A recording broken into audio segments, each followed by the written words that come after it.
எல்லாருக்கும் வணக்கம். இது ஒரு தமிழ். இன்றைக்கி பார்க்க போகிறது என்னென்னா அக்ராலிக் மைக்கா பற்றி பார்க்க போகிறோம். ஆல்ரெடி நான் நாளைக்கு சொல்லியிருந்தேன். ஒரு ஷீட்டோடைய விலை வீடியோ ஃபுல்லாக பாருங்கள், அப்போ தான் டீட்டெயில் என்னன்றது தெரியும். ஒரு ஷீட்டோடைய விலை கிட்டத்தட்ட 4800 ரூபா ஒரு ஷீட்டு.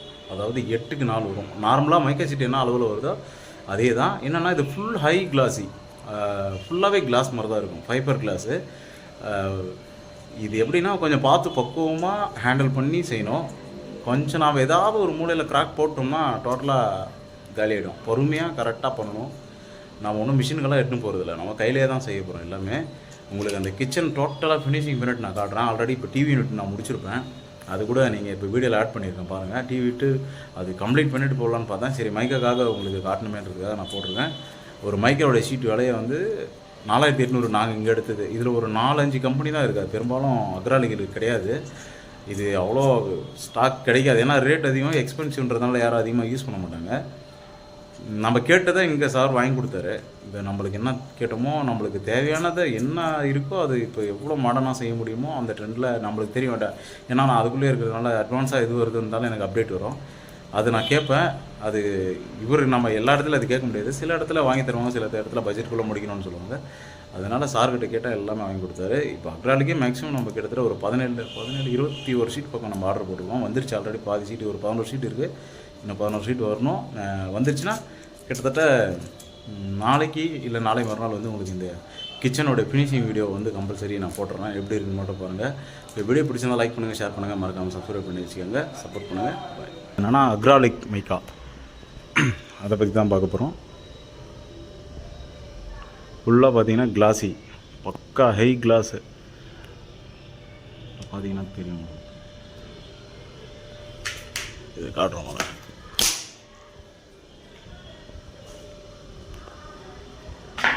இதோடைய திக்னஸ் சொல்லிடுறேன் ஃபஸ்ட்டு உங்களுக்கு. தெரியுதா? இது வந்து டிவி யூனிட்டுக்கு மொத்தமாக கிரானைட் ஷேடில் இருக்கிற ஒயிட் கிரானைட் வர்ற மாதிரி சூஸ் பண்ணோம். இந்த ஷீட்டோடைய ரேட் சொல்லிடுறேன் முதல்ல. இதோட ஷீட்டோடைய ரேட் வந்து 4800 ரூபா ஒரு ஷீட்டு. 0.5 mm, அதாவது 1.5 mm. நம்ம 1 mm மைக்கா வரும் இல்லையா, அதை விட 5 பாயிண்ட் அதிகமாக இருக்கும் திக்னஸ்ஸு. இது ஃபுல்லாக ஹை கிளாஸு, ஃபுல்லாக கிளாஸ் தான், மேக்ஸிமம் கிளாஸ் தான். இது ஃபுல் ஃபினிஷிங்கில் பயங்கரமாக இருக்கும். எட்ஜெல்லாம் வந்து பார்த்திங்கன்னா சுத்தமாக வந்து கிளாஸாக தான் தெரியும் நம்மளுக்கு. எட்ஜ் ஃபுல்லாகவே எப்படி சொல்கிறது, எட்ஜெல்லாம் வந்து பிளாக் தெரியும்ல மைக்கெல்லாம், இதிலலாம் தெரியாது. இங்கே பாருங்கள், இதில் பார்த்தா தெரியும் உங்களுக்கு. இதில் பாருங்கள், ஃபுல்லாகவே கிளாஸ். அப்படியே நீங்கள் கண்ணாடி எப்படி இருக்கோ அதே சேமே தான் இருக்கும். கண்ணாடி எப்படி இருக்கோ அப்படி தான் இருக்கும். இதை வந்து மெயின்டைன் பண்ணி, அதாவது செய்கிறது ரொம்ப கடினமான வேலை, இருந்தாலும் சவால் தான் இதெல்லாம். கொஞ்சம் நம்ம பிசுறு ஒரே மோனை டச் ஆனால் கூட டக்குன்னு உடஞ்சிரும். இதுக்கு பேலன்ஸே வந்து பின்னாடி இருக்கிற இந்த லேயர் தான். இந்த லேயரில் தான் வந்து இதோடைய பேலன்ஸ் நிற்கிது. இந்த கண்ணாடிக்கு பேலன்ஸு இது தான். பின்னாடி டிசைன் வந்து இப்போ என்ன டிசைன் கொடுக்குறாங்களோ அந்த டிசைனோடைய லேயர் வந்து பின்னாடி ஒட்டியிருப்பாங்க. நம்ம கலர் சூஸ் பண்ணுறது, இந்த கிளாஸ் வந்து தனி. இதுதான் நம்ம எந்த கலர் சூஸ் பண்ணுறோமோ அந்த கலருக்கான மைக்கா கலர் கிடைக்கும் உங்களுக்கு. இங்கே கீழே போட்டிருக்கோம் பாருங்கள் பாக்ஸு. இது ஒரு கலரு, இது ஒரு கலர். பார்த்தீங்கன்னா ஃபுல் அண்ட் ஃபுல்லாக அப்படி கண்ணாடி தான் தெரியும் உங்களுக்கு. நம்ம வீட்டில் மெயின்டைன் பண்ணுறதுக்கு இது பக்கா வருத்தம் பொருள். ஆனால் கொஞ்சம் எக்ஸ்பென்சிவ், ரொம்ப அதிகமான எக்ஸ்பென்சிவ் தான். ஏன்னா ஒரு ஷீட்டே 4800 போது கிட்டத்தட்ட நான் 21 ஷீட் நாங்கள் ஆர்டர் போட்டுருவோம். எதுக்குன்னா இது இந்த இடத்துல வந்து ஃபுல்லாகவே ஃபினிஷிங் ஆக போகுது. இது மேலே பார்டர் மட்டும் தான் பண்ணணும். ஏன்னா கிச்சனுக்கு ஃபுல்லாகவே நம்ம அக்ராலிக் தான் யூஸ் பண்ண போகிறோம். பயங்கரமாக இருக்கும் ஒர்க்கு. நேற்று பார்த்தது நீங்கள் பார்த்துப்பீங்க. டோர் இதெல்லாம் கிளாஸ் டோர். இப்போ போட்டது அப்படியே டோட்டலாக ஃபினிஷிங், அவ்வளோதான். டோரெல்லாம் எடுத்தாச்சு. ஜிஎஃப் ப்ரொஃபைல் தான் ஹேண்டில் வரப்போகுது, அதுக்காக தான் அந்த காடி கட் பண்ணியிருக்கிறோம். மேலே ஸ்லைடிங் போட்டுருக்கோம். ஸ்லைடிங் தான் எல்லா இடத்துலையும் சேஃப்டி. எனக்கு தெரிஞ்சு ஸ்லைடிங் தான் பெஸ்ட்டு. டோர் எந்த டென்ஷனும் கிடைக்காது. ஒரு டைம் ஃபிக்ஸ் பண்ணிட்டோம்னா வேலை முடிஞ்சிடும். உள்ளே ஒரு கிளாஸ் டோரு, 4 கிளாஸ் டோர் வருது. இது சென்டர் வந்து சிம்னிக்கு வரப்போகுது, அவ்வளோதான். எல்லாமே ஹை கிளாஸ். இப்போ நம்ம போடுறது இந்த கலர் கிடையாது. இது வந்து அந்த ஹாலுக்கு மட்டும் நம்ம டிவி யூனிட்டுக்கு யூஸ் பண்ணியிருக்கோம் அக்ராலிக்கு. எல்லாத்துக்குமே இங்கே வர்ற வாஷ் பேஷன்லேருந்து எல்லா இடத்துலையுமே வந்து இந்த இடத்துல ஒரு பார்ட்டிஷன் வரப்போகுது. இந்த இடத்துல ஒரு பார்ட்டிஷன் வரும். அந்த பார்ட்டிஷனுக்கும் நம்ம இந்த கிளாஸி தான் யூஸ் பண்ண போகிறோம். அதுக்கான கலர் வந்து பாருங்கள், அங்கேயே இருக்குது. லைட் வந்து பிஸ்கட் கலர் இங்கே இருக்கு. இந்த கலர் தான் வந்து நம்ம அது எல்லாத்துக்குமே கிச்சனுக்கும் சரி அந்த பார்ட்டிஷனுக்கும் யூஸ் பண்ண போகிறோம். அக்ராலிக் பார்த்தீங்கன்னா ஃபுல்லாக இந்த மாதிரி ஜிகினா ஷேடோ தான் இது நம்ம வாங்கியிருக்கிறோம். பெரும்பாலும் அக்ராலிக் வந்து இப்படி தான் வருது. இது அவ்வளோவா தெரியாது, நம்ம ரொம்ப டீப்பாக பார்த்தா தெரியும், இல்லைனா அந்த லைட்டு ஷேடோவில் கொஞ்சம் சேஞ்ச் ஆனால் இது தெரியும் உங்களுக்கு. நம்ம போட போகிற கலர் மொத்தமாக கிச்சனுக்கே இந்த கலர் தான். இது திக்னஸ் தெரியும் பாருங்கள், 1.5 என் கையில் எவ்வளோ திக்னஸ் இருக்குன்னு பாருங்கள். கிட்டத்தட்ட நம்ம போடும்போது டோர் வந்து குறைஞ்சபட்சம் 1 இன்ச்சு வந்துடும். ஏன்னா வாட்டர் ப்ரூஃபும் வந்து 3/4க்கு மேலே தான் இருக்கும். இது நம்ம போடும்போது டோரே 1 இன்ச்சு வந்துடும். ஆனால் ஃபினிஷிங் அவ்வளோ அருமையாக இருக்கும். எஜ்ஜெல்லாம் வந்து அந்த பிளாக் தெரியும்ல, அந்த மைக்கானா நம்மளுக்கு இப்போ மைக்கானும் போது பாருங்கள் இந்த எஜ்ஜி மார்க் பிளாக் தெரியும்ல, இது பூரா பாருங்கள், இது பூராமே அக்ராலிக் தான். இது பூராமே அக்ராலிக் தான். ஆனால் ஃபைபர் மாதிரி தெரியும், ஆனால் ஃபைபர் கிடையாது.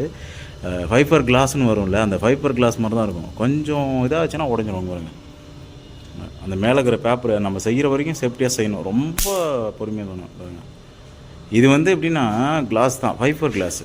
பின்னாடி நம்ம என்ன கலருன்றது வந்து இந்த லேயரில் தான் இருக்கும், ஆனால் ஸ்ட்ராங்காக தான் இருக்கும். முக்கியமாக இதுக்கான பேஸ்ட்டு வந்து பார்த்து யூஸ் பண்ணணும். கொஞ்சம் சொதப்பிச்சு மொத்தமாக கிராக் ஆகிடும். ஏதாவது ஒரு மூளை டச்சானா கூட கிராக் ஆகிடும். நம்ம செய்கிறவங்க வந்து அந்தளவுக்கு பொறுப்பாக பொறுமையாக செய்யணும். செஞ்சால் மட்டும்தான் இதை வந்து நான் இது பண்ண முடியும். நான் மேக்ஸிமம் நாங்கள்லாம் வந்து இதெல்லாம் எதுவுமே வந்து பார்த்திங்கன்னா கையில் தான் செஞ்சுருக்கோம், மிஷின் கிடையாது. மிஷின்னா அதாவது எட்ஜி ஃபினிஷிங் பண்ணுறதுக்கு, எட்ஜி பஃபிங் பண்ணுறதுக்கு எல்லாத்துக்கும் நான் மிஷின் வச்சுருக்கோம் ஹேண்டில். அதான் நம்ம கையிலே வந்து நார்மல் மிஷின் இருக்குது. அந்த மிஷின்லாம் நம்மலாம் இந்த எட்ஜெல்லாம் வந்து இந்த எட்ஜி இந்த ஷார்ப்னஸ்லாம் நம்ம ட்ரிம் பண்ணிவிடுவோம். அதே மாதிரி பஃபிங் பண்ணிவிடுவோம். பஃபிங் பண்ணும்போது அதுக்கு தானே நம்ம வச்சுருக்கோம் மிஷின், அந்த பஃபிங் பேப்பர் இதெல்லாம் இருக்குது. அது போட்டோம்னா அப்படியே ஷைனிங்காக வந்துடும் அப்படியே டோட்டலாக. இது வந்து பக்காவாக நம்ம ஃபினிஷ் பண்ணிவிடும். இன்னும் டாப்பில் ஒரு பார்டர் ஒரு 9 இன்ச்சுக்கு வெளியே வரும் டிவி யூனிட்டுக்கு. 2 ட்ரா வரும், சென்டரில் வந்து கிளாஸ் டோர் வரும். இதுக்கு நம்ம கிச்சனுக்கு வாங்கியிருக்கிற மைக்கா பார்த்திங்கன்னா இங்கே இருக்கு பாருங்க. இன்னும் இது ஒரு 11 ஷீட் இருக்குது, இன்னும் வர வேண்டியது பெண்டிங் இருக்குது. நாளைக்கு கிச்சன் வந்து ஓரளவுக்கு ஃபினிஷ் ஆகிடும். இந்த ஒயிட் வந்து எதுக்குன்னா, இதுவும் அக்ராலிக் தான். ஒயிட் வந்து எதுக்குன்னா இந்த இடத்துல சென்டரில் வந்து பார்ட்டிஷன் வரப்போகுது. இதில் வந்து ஒரு பார்ட்டிஷன் வருது, அதுக்கு ஒரு பாக்ஸுக்கு மட்டும் யூஸ் பண்ணுறதுக்காக வாங்கியிருக்கோம். மொத்தமாக அந்த தூண் மாதிரி வரும், அந்த பில்லர் மாதிரி வரும், பார்த்துருக்கீங்கன்னு நினைக்கிறேன். அதுக்கு கிச்சன் ஃபுல்லாகவே நம்ம அப்போ தான் இதுதான் யூஸ் பண்ண போகிறோம். ஓகே, வீடியோ பிடிச்சிருந்தால் லைக் பண்ணுங்கள், ஷேர் பண்ணுங்கள், மறக்காமல் சப்ஸ்கிரைப் பண்ணிக்காங்க. இது நார்மலாக என்னென்னு சொல்லிடுறேன். இதில் வந்து 8க்கு 4 தான் மைக்கா வரும். இதுவும் மைக்கா மாதிரி தான் கணக்கு, அக்ராலிக் மைக்கான்னு சொல்லுவாங்க. இது 8க்கு 4 நம்ம நார்மலாக ப்ளேவோட வருதில்ல, அதே சேம் சைஸில் வரும். இதுக்கு பேஸ்ட் வந்து எது யூஸ் பண்ணணும்னா ஹைப்பர் யூஸ் பண்ணணும். பேஸ்ட்டு ஃபெவிக்கல்ல ஹைப்பர் இருக்குது, இல்லை ஹைப்பர் ஸ்டார்னு இருக்குது. அதெல்லாம் யூஸ் பண்ணும்போது பெரும்பாலும் நல்லா ஸ்ட்ராங்காக பிடிச்சிங்க இழுத்து. பார்த்து பக்குவமாக பண்ணணும். அதிகமான பேஸ்ட் போட்டாலும் தொந்தரவாயிடும். இது எந்த அளவில் பண்ணணுமோ அது பண்ணணும். ஏன்னா நம்மளாம் ரோலர் வச்சுருப்போம், பேஸ்ட்டு போடுறதுக்குனே நாங்கள் ரோலர் வச்சுருக்கோம். அந்த ரோலரில் தான் போடுவோம். அது அளவோடு கரெக்டாக எவ்வளோ போடணுமோ அவ்வளோ மட்டும் நம்ம போட்டுக்கலாம். இது டோட்டலாக கிச்சனை ஃபினிஷிங் பண்ணிவிட்டு நான் உங்களுக்கு வந்து ஃபுல்லாகவே எப்படி இருக்குன்றதை காட்டுறேன். ஓகே, வீடியோ பிடிச்சிருந்தால் லைக் பண்ணுங்கள், ஷேர் பண்ணுங்கள், மறக்காமல் சப்ஸ்கிரைப் பண்ணி வச்சுக்கோங்க. அடுத்தடுத்து இந்த மைக்காவை பற்றி எதனா டவுட் இருந்தால் கமெண்ட் பண்ணுங்கள், கண்டிப்பாக நான் ரீப்ளை பண்ணுறேன். பாய்.